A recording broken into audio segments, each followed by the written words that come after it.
Nós voltamos então para falar sobre a segunda quinzena do mês de Ashara. Esse mês começou no dia 14 de julho, vai até o dia 12 de agosto. E no primeiro vídeo, lá na parte 1, eu falei para você sobre a parte da quinzena clara, que é da lua nova de Amavasya, que vai até Purnima, até do dia 14, então do 7, até o dia 29 do 7.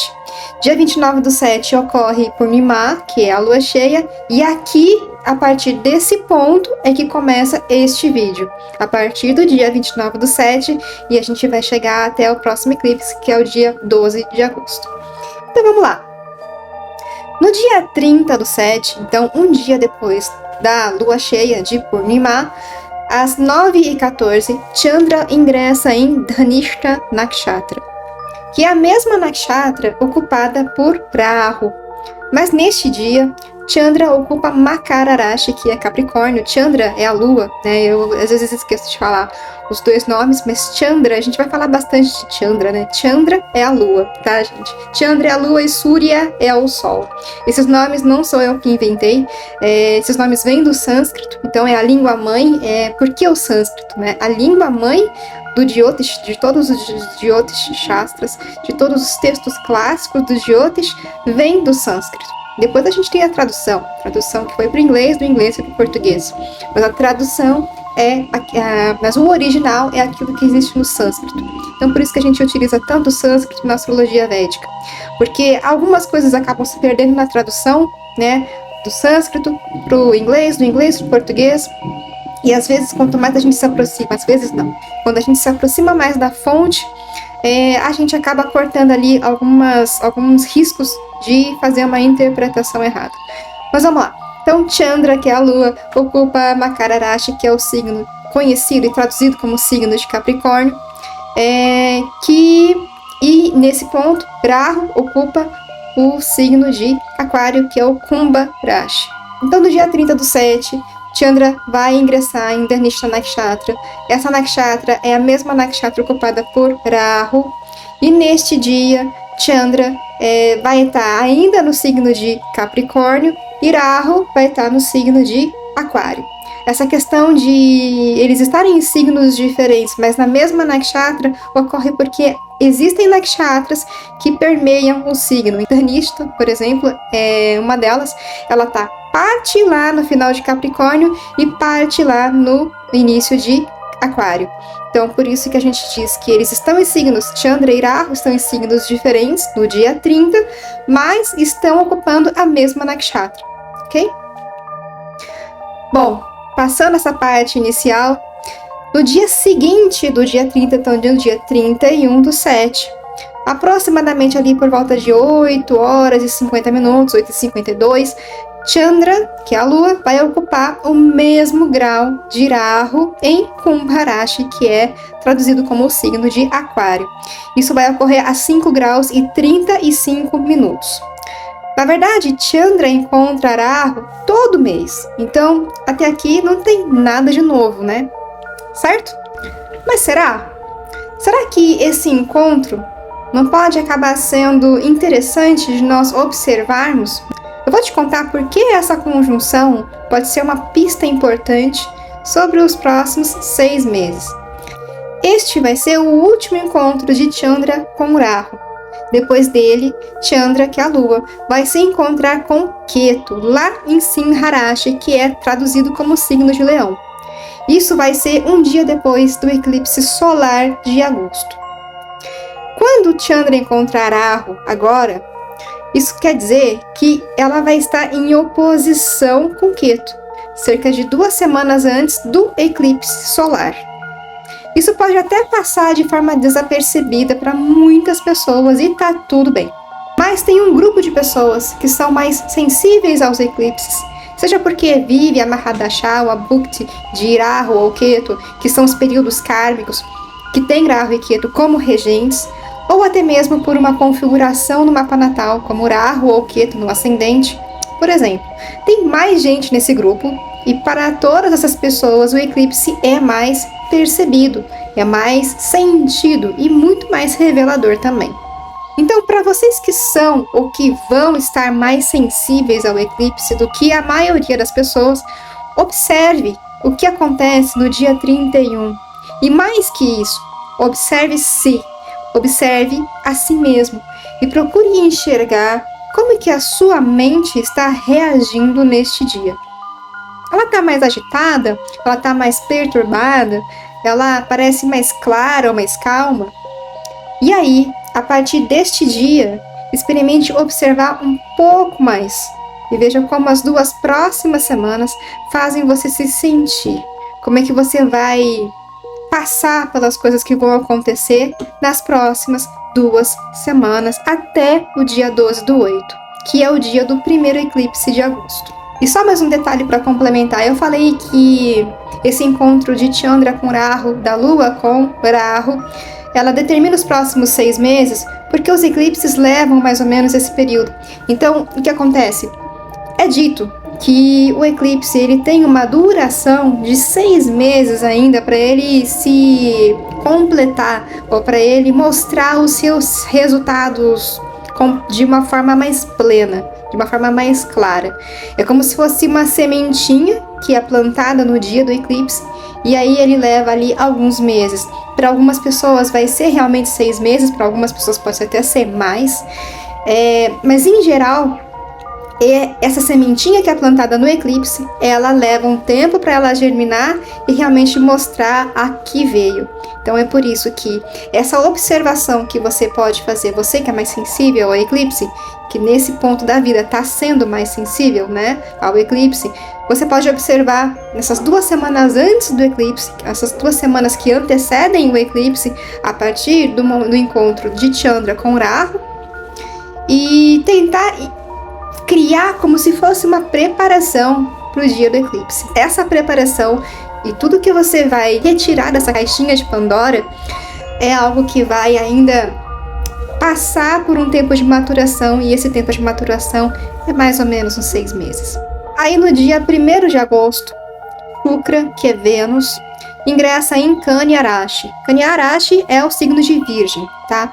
Que é o signo mais desafiador para esse planeta, né? Todo mundo sabe que Vênus, quer dizer, todo mundo não, mas a maioria sabe que Vênus tem o seu signo de debilitação em Virgem.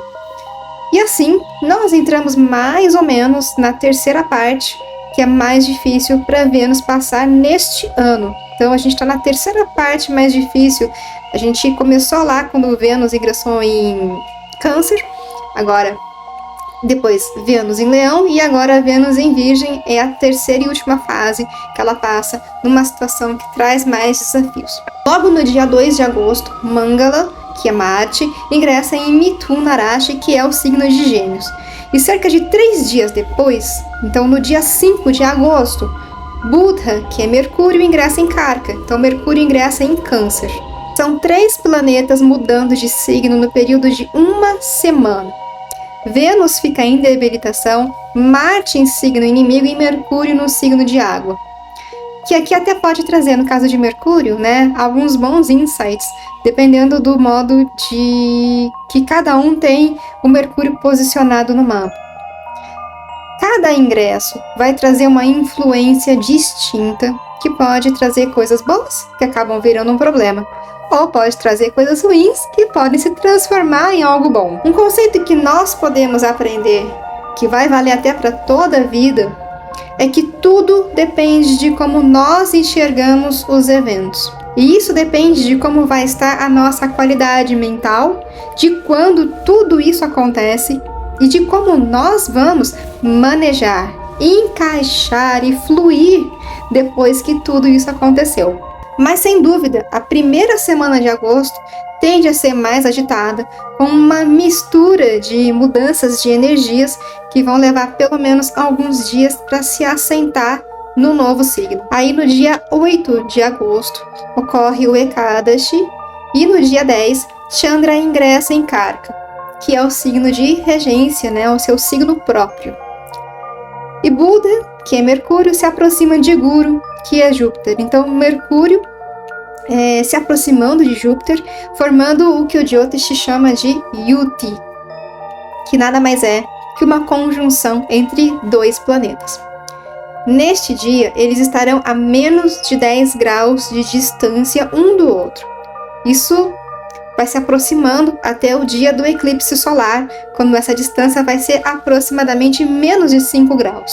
Isso quer dizer que é uma aproximação considerada importante. Esta é uma conjunção que vai envolver planetas considerados benéficos em um signo também benéfico. Mas tem uma coisa que nós devemos ter marcado no calendário. O eclipse solar vai ocorrer nos graus finais deste mesmo signo. Então, Chandra já está se encaminhando para o eclipse. Mercúrio já está próximo de Júpiter, em Câncer.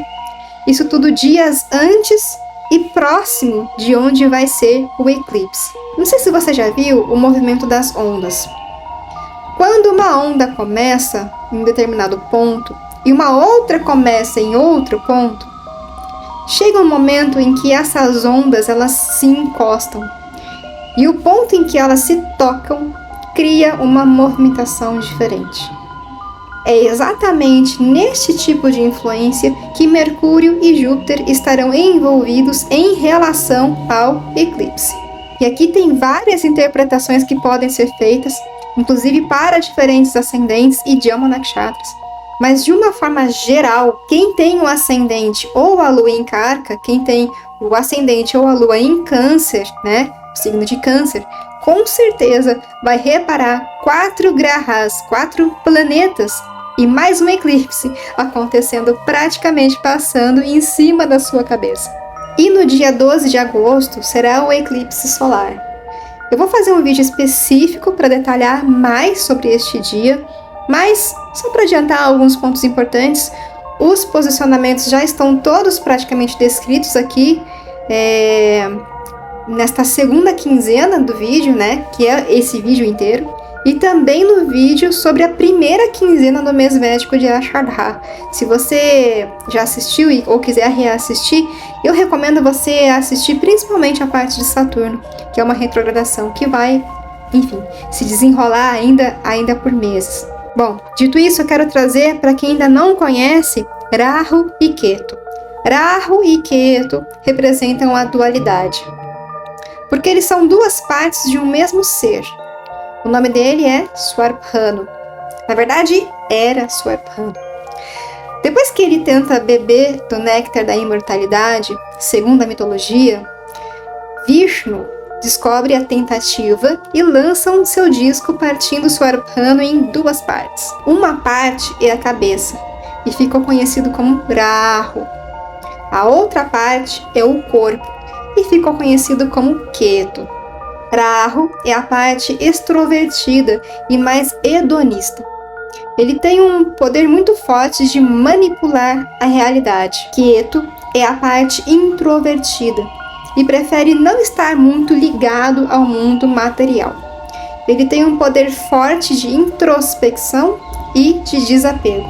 Presta atenção, que a mitologia nos ajuda a entender muitas coisas, mas às vezes a gente não consegue perceber algumas nuances, alguns detalhes do que a história traz pra gente. Primeiro, não tente separar eles em duas caixinhas e dizer que você tem mais Rahu ou mais Ketu em você. Porque você tem Rahu e tem Ketu no seu mapa, em algum lugar. É claro que o signo e a casa em que isso cai pode modificar muitas coisas, mas o fato é que essas duas energias, a princípio opostas, fazem parte de você. Outro ponto que induz ao erro é pensar que eles são diferentes, porque na verdade eles vêm do mesmo lugar, mas que estão separados. E isto sim é um conceito que nós podemos associar com ambos. A ruptura que muitas vezes leva à separação. Mas tem uma coisa que poucas pessoas realmente enxergam. É a ruptura que acaba sendo algo inevitável, mas a separação é a nossa mente que cria. Muitas vezes, quando algo acontece, nós não temos como impedir que aconteça. E depois que essa coisa acontece, a nossa mente cria formas de acomodar a situação. E neste momento, ela pode acabar tentando justificar o que aconteceu para continuar sobrevivendo e talvez até se sobrepondo como soberana, porque essa mente também tem dificuldades em mudar ou repousar em modo neutro. E é aí que começa a separação. As verdadeiras rupturas que nós mesmos criamos a partir de uma reação que a nossa mente está condicionada e só se acostumou a fazer toda vez que algo acontece. O que leva a gente a pensar que muitas vezes o que a gente julga como uma ruptura, na verdade pode ser a cola que liga quem a gente realmente é dessa versão que a gente criou e que a gente está mais exposto no nosso dia a dia. Deixa eu tentar falar de uma forma diferente. Nós vivemos aqui a nossa vida de uma forma meio que, às vezes, é automática, né? Muita gente tem a mesma rotina, o mesmo estilo de vida, às vezes tem os mesmos sonhos até. Sonhos, planos e metas que muitas vezes não são nossos, que são impostos, que foram mostrados para nós, né? E achamos que tudo isso é nosso, quando na verdade não é. E aí vem aquilo que a gente chama de ruptura. E na verdade o que a gente pensa que é uma ruptura que vem para separar e dividir, na verdade pode ser aquilo que vai ligar, aquilo que vai reconectar nós da nossa própria essência. Então reconecta o que nós vemos com aquilo que nós somos. E aí nós passamos a perceber uma imagem e um ser, uma existência diferente daquilo que a gente está acostumado a ver todo dia no espelho. Então eu espero que eu tenha conseguido plantar uma reflexão aí na sua mente e nós nos vemos em breve para falar mais detalhadamente sobre os eclipses de agosto. Até daqui a pouco!